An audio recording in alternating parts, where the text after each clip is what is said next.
Good afternoon, just Joyful group. Thank you for listening. So today is day 7, a final day of the self-love challenge. It's always a bittersweet ending these things. So it's been great getting on and doing lives every day, and I'm really looking forward to not having to get on live every day. Yeah, it's really good. So this one is a wrap up and final reflections for this challenge. As I said early on, self-love wasn't a core thing for me to focus on with Joy. However, for whatever reason, this needed to come through. So it is just going to be listed as an optional unit. But there's been a lot of really lovely things come out of doing this challenge.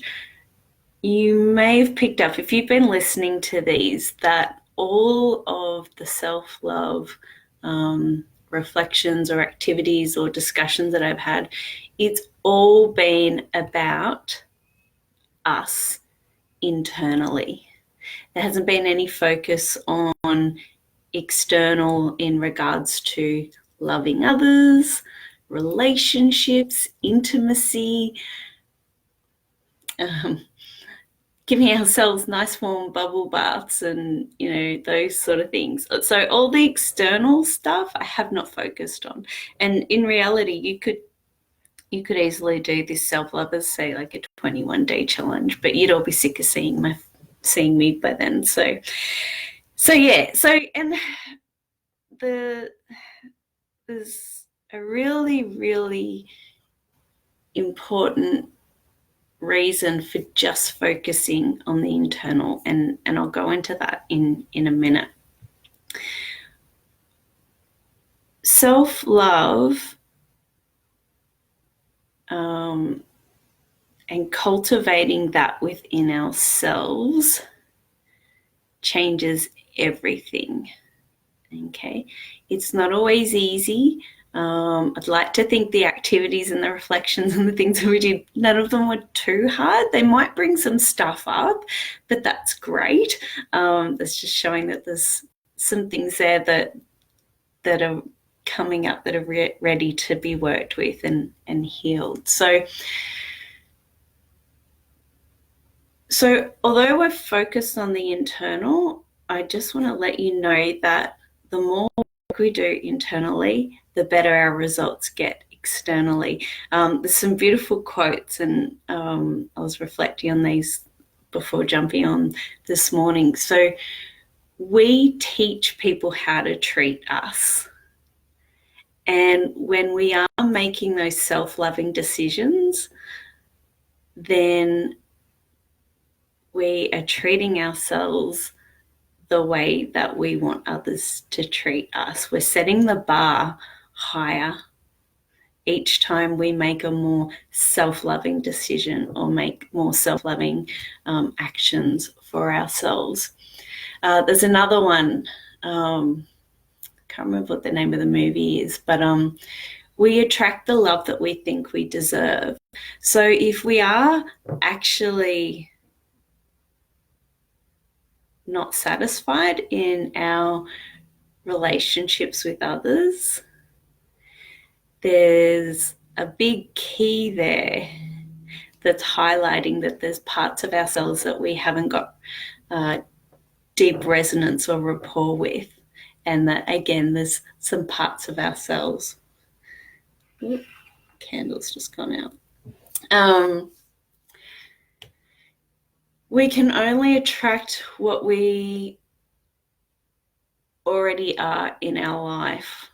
Okay, that's a bit deeper. So it's the idea of what I call the mirror theory, and that is that everything that we see externally in our world is actually a reflection of things going on internally. There's a brilliant quote by the Dalai Lama quoted as saying, he was asked the question, how can we fix the world? How can we end the wars and, the suffering and the pain and everything that's going on in the world?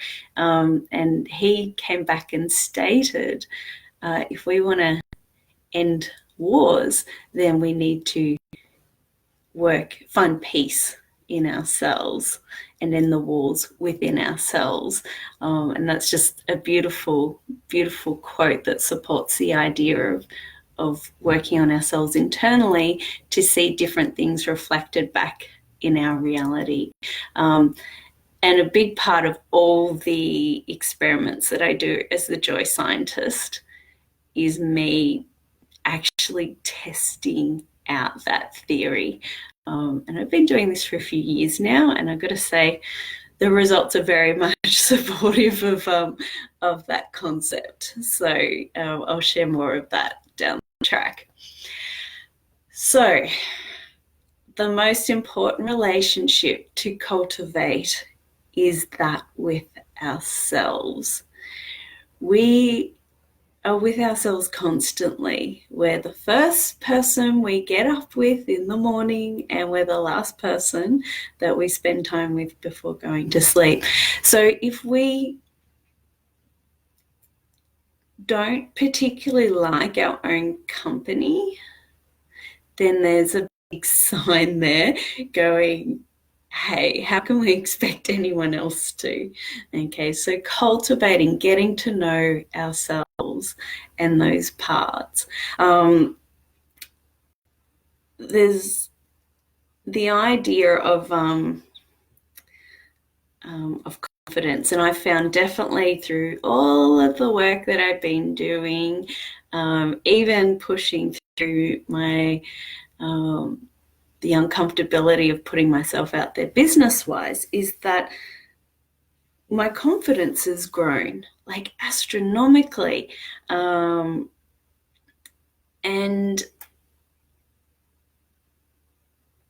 part of that, of tapping into that confidence, is that the more parts of myself I accept and love, particularly the unpleasant parts, then I can't be shown up. Someone can't say to me, what's the word? Andrea, who the hell are you to talk about self-love? You haven't got self-love sorted for yourself. Who are you to preach blah, blah, blah? Get on, do these lives. And I can go, yeah, you know what? You're absolutely right. That is so true. Because I've owned that. I admit that I don't have self-love totally nailed. I've definitely come a long way. And I've journeyed with this quite significantly, but I haven't got it nailed. And I claim that right up front. So I've owned that part of me. So I have confidence in delivering what I am because I've already admitted and accepted that part. And so that can't be thrown at me because I know it. It's like, it's cool. It's okay. Yeah. And that's confidence. So the more parts, particularly the unpleasant ones, the messy ones, that we start to own and accept, with that comes massive amount of confidence. You can't be shown up because it's already there. Now, I can be shown up for the parts that I haven't yet accepted. Yeah, and there's still some there. There's still truckloads there. Okay, it's ongoing, this work. There's some really good signs of when there is a part that needs some work, and that is if I'm ever judging others harshly, like if I'm, bitching about a work colleague about something that they're doing or saying. Okay, that's a judgment. It's my perception of what's going on for them. So me actually saying that says a lot more about me than it does about them and what I'm saying about them. Okay, that's actually showing that there's a part of myself that needs to be looked at closer.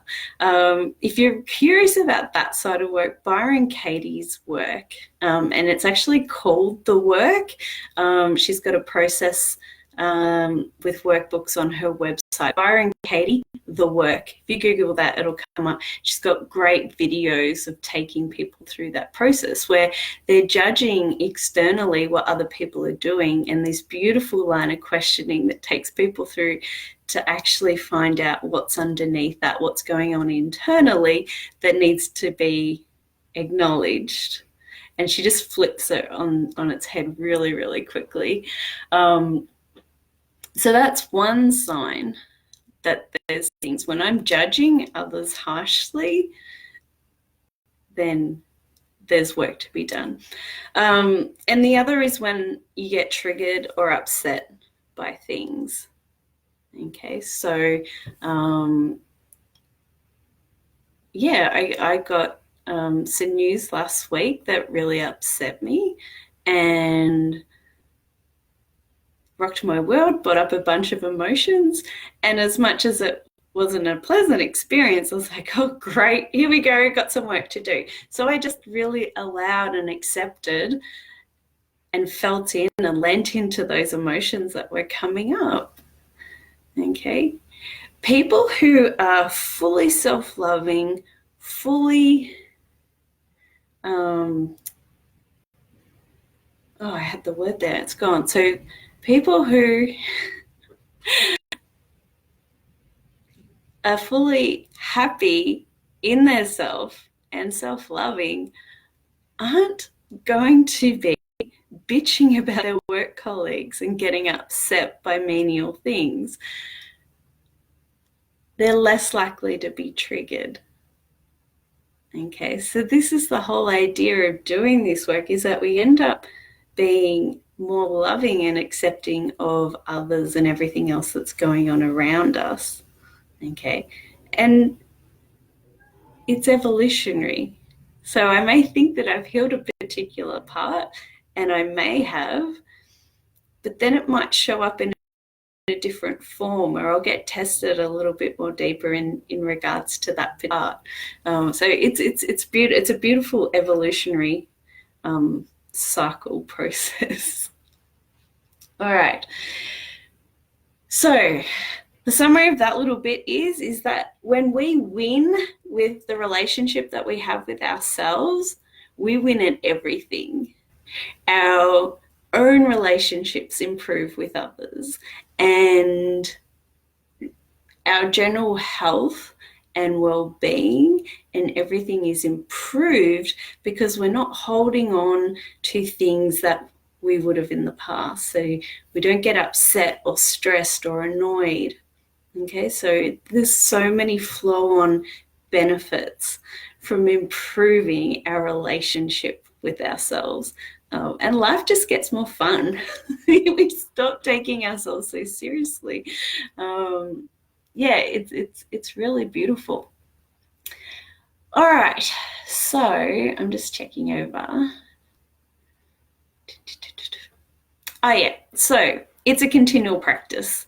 Okay, as I said, I've come a long way with everything that I've been doing, and it's been great this week to really highlight and have that strong intention of that self-love, and it's been really, really beneficial. So again, just highlighting the importance of the practice and making that commitment to ourselves to improve our own self-love.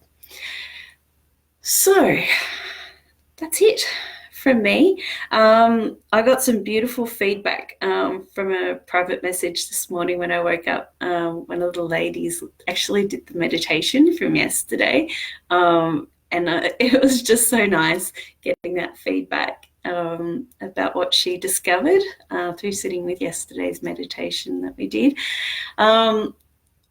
I would love to hear from any of you that have partaken in any of the exercises or reflections for you personally, or even if you didn't and you just listened in, but maybe something sort of stuck or resonated with you. Any of that feedback is extremely beneficial, and I love getting it. Or maybe you got nothing, and maybe I just really annoyed you and pissed you off. And you know what? Share that with me as well, because I'm always looking to improve on what I'm up to. So, what else to say? So wrapping this one up, I save all of these videos under units so that people can come back and find them whenever they need them, or whenever any new people join the group. All the resources that they're catalogued and easy to find. So please, if you feel that Joyflu might be useful or beneficial to any of your people that you know, feel free to share it or add them to the group, send them an invite. Yeah, that's cool. So I will be doing more challenges. I'll probably at least not be doing another challenge for a month, because I've got some other things that I'm working on in the background. One thing that is happening, and I'll start sharing that a little bit more in the group, is I've got a workshop organised called The Quest to Embody Joy. I think that's happening on Sunday, 8th of September. That's going to be limited to 10 people as I'm running it out of my home on that date. I'm quite excited about that. It's got 3 of the biggest keys that I have uncovered and discovered in my journey for joy. Okay, doesn't include self-love, so you won't be hearing all of these tips and tricks again. That's totally separate. So yeah, so anyway, there'll be some links talking about that over the next fortnight or so. Anyway, I'll let you go. Sunday afternoon just ticked over, so go and enjoy what is left of the weekend. Find something that's going to feed your own self-love and joy. I know I'll be doing the same. And yeah, thanks for listening. And I've really enjoyed this, and I've gotten heaps out of it for myself. So yeah, I truly hope that that is the case for those that have listened in. All right. With heart and soul, enjoy your weekend. Thanks, Rosemary.